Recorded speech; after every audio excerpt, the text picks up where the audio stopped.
I am Marcus James Dixon with Gold Derby, and we would like to welcome Toni Ireland to our TV reality panel, the executive producer of The Traitors on Peacock.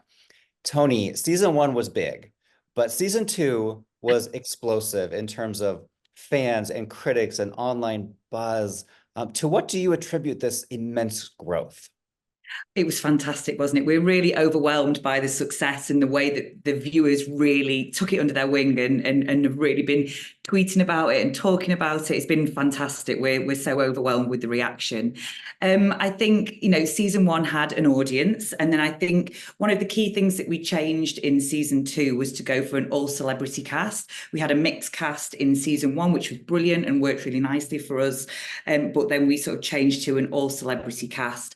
And I think what was really interesting with the casting is like when we're looking at that, it's almost like assembling a jury. We want different people from different backgrounds and different walks of life and bringing them all together to play this game. I think at its core, this show is, it's a murder mystery. It's a whodunit. It taps into human psyche. Can you spot a liar when you're faced with them? Can you do that? And I think that's what was really sort of grabbing the audience's attention. It's just a really fantastic game to watch. And I think there was a lot of different fan favourites in the cast this year that brought a lot of new audience members to it. We had Big Brother cast members, we had The Challenge, we had The Housewives, we had a World Championship boxer. So I think the sort of assembly of that cast really brought a new audience to the game. And we have to talk about Alan Cumming, the impeccably dressed host. He's mostly known for his acting in theater, TV, films. So how did he become involved in this project? And what does he bring to the show that maybe somebody else wouldn't have brought to the show? I mean, isn't he incredible? I can't believe how lucky we are to have him at the front of this show. He is just so, so perfect. So in season one, when we first started discussing the show, genuinely, he was the first person we thought of. We're going to shoot this show in a castle in Scotland. We need a lord of the manor. We need a puppeteer, a games master. We knew that this show was going to deal, with slightly dark themes. We've got murders, we've got banishments. We were like, we're probably going to have some graveyards. We knew that we wanted a bit of a camp tone to the show, and we wanted theatre and drama, and who better to bring that than Alan? And we pitched the show to him, and he got it straight away. He really understood the game. He understood the kind of role that he wanted to play. And as a host, he's always slightly removed from the cast, and that's exactly how we want him to be. He is the games master. When we talked about his costumes, instantly it was, we want tartan. We want these fabulous looks from him that he served so beautifully. And I think in season two, those looks that are created by Sam Spector, who's our amazing costume designer, they went up a gear as well. The funeral episode, I mean, it was, it Yes. was so incredible. And, Sam pitches these looks to us and we're just aghast. And we're always asking for more. We're like, more, more, more. And I think Alan just embodies that role so perfectly and so beautifully. And the cast, when he walks into breakfast, it's a total punctuation point. The cast stop, they look at him, they applaud his outfits. And, he plays this role that's slightly brutal. He takes the picture off the wall of the murdered player, throws it on the floor. There's always a huge reaction to that. And I think he's just so fantastic at being that host. And with season two, I feel like more people wanted to be a traitor than in the previous season. So how did you decide on Dan and Phaedra? They were ultimately the ones that were chosen in the first episode, and then others were recruited. But what was it about these two?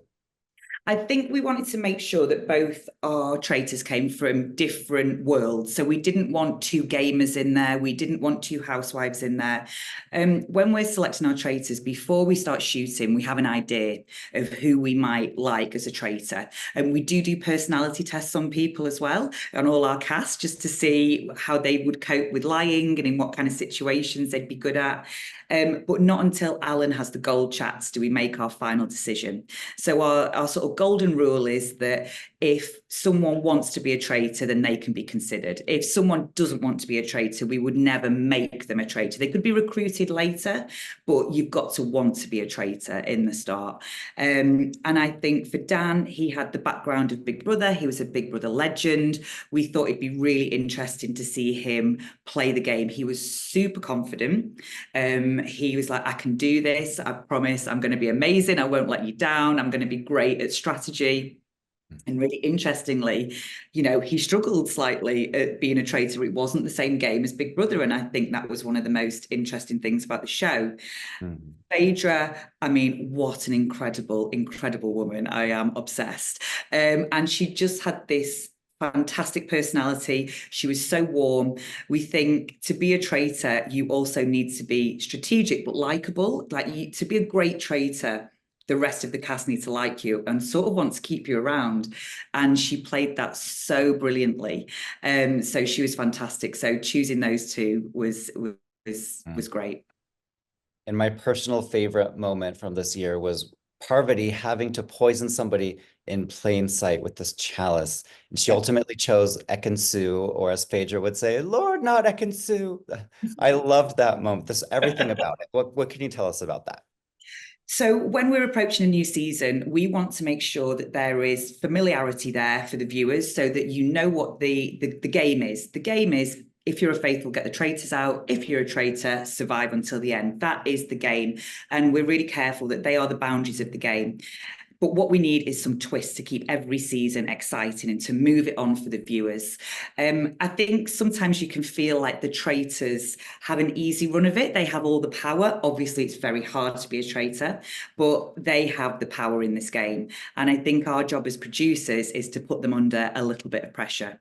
So we wanted a murder in plain sight, and we pulled from our sort of fantasy catalogue of this wonderful world we've created and gone, what would be amazing? It's like a poison chalice. Okay, so then they've got to find the chalice. I won't lie, sitting in the gallery, watching them trying to find this chalice, not knowing how long this was going to take and how we were going to cover it. We don't do any retakes. It's all live reality. We're following them. And then Parvati had the chalice. We're following this chalice around. We don't know where it's going, who she's going to give it to. It sort of landed close to MJ. I think MJ took one look at that dirty chalice and thought, I'm not drinking out of that. And then, of course, she approached the British person who's always happy to take a glass of wine. So it was Ekin-Su, and it was just electric when we were watching that happen, because it was like, can she do it? Can she get away with it? But it played out really well. Mm.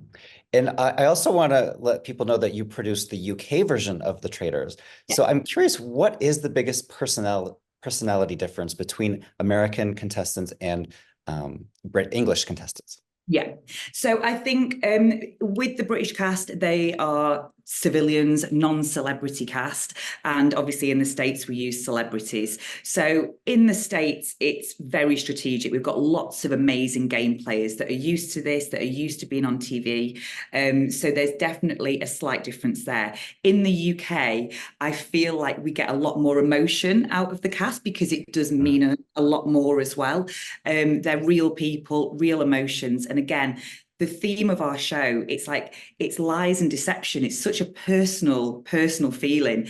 And especially when, you're here to play a game, yes, but ultimately, especially the UK cast, they make friends. They have to trust somebody. You can't play the entire season without trusting anyone. So they make connections.